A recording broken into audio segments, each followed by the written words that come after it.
Пилотот и копилотот на канадерот кој се урна по пладнево на грчкиот остров Евија се мртви, потврдија грчките власти, поради трагичниот настан е прогласена 3-дневна жалост во грчката армија, соопшти министерот за одбрана на Грција Никос Дендијас.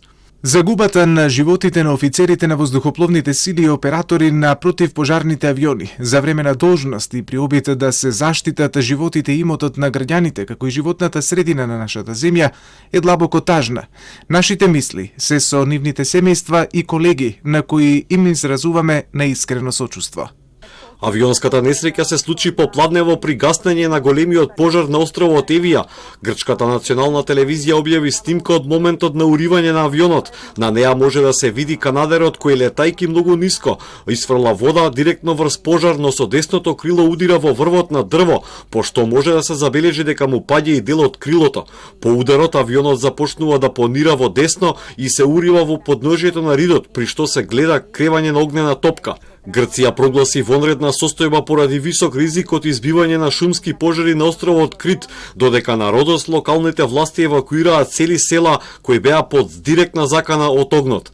Таму каде што пожарите се изгаснати, локалните жители обучувани од пожарникарите се организираат и стражарат против нивно ново избивање. Αντιμετωπίζουμε μία νέα πραγματικότητα.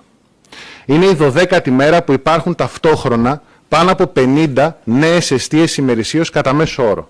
Αυτό σημαίνει πως μέσα σε αυτό το διάστημα έχουν εκδηλωθεί πάνω από 600 εστίες συνολικά.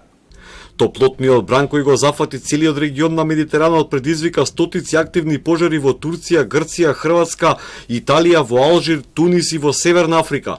Ништо помалку сериозно не е ниту на Сицилија, каде денеска се измерени рекордни 47 степени Целзиусови за оваа година.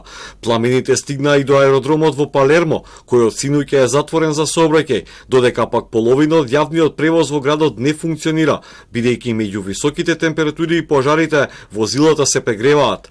Експертите сметаат дека двата топлотни брана која зафатија Европа летово немаше да бидат можни без влијанието на климатските промени. Тие забележале дека топлотниот бран кој го погоди континентот мијатиот месец бил за дури 2 Целзиусови степена потопол, а можноста за негово појавување била зголемена дури за 100 пати поради човечкото влијание врз климатските промени. Податоците за моменталниот топлотен бран се уште се обработуваат, но се очекува и тие да бидат исто толку поразителни.